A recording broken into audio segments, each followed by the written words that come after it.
كان الناس يحكوا لي ايش بدك في الملاكمه، ايش بدك تستفيد من الملاكمه، تعلمي لك شيء يستفيد منه بناتي. بالعكس الملاكمه استفيد منها كثير، وانا اليوم طموحي إن اطلع امثل شعبي الفلسطيني واشارك في بطولات عالميه ودوليه وارفع علم فلسطين في كل دوله بشاركها. انا كمدرب يكون عندي مركز للنساء فقط، على سبيل انه يكون الاول على مستوى فلسطين. والحمد لله كان من خلال كان عندي 40 بنت في حاصل. كنت انا يعني عندي شجاعه وعندي هدف انه انا بستمر. اخذت البنات على كذا نادي، اخذت مع الكورنيش، اخذت مع البحر، اخذت عادات وتقاليد الناس تقبلت المجتمع انه في بنات بيلعبوا بوكسينج كل حاجه.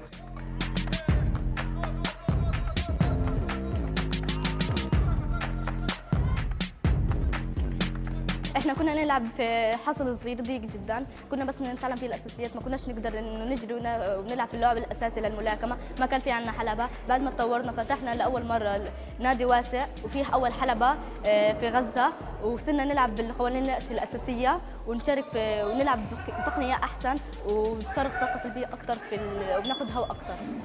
انا حبيت اني اعزز منها، اقوي منها، انه رغبتها امشي لها اياها. ما سمعت من حد. البنت لما صارت تلعب شوي شوية صارت تتكلم، صارت نفسيتها أكثر من أول كتير منيحة، صارت تجيني مبسوطة، تغيرت للأفضل.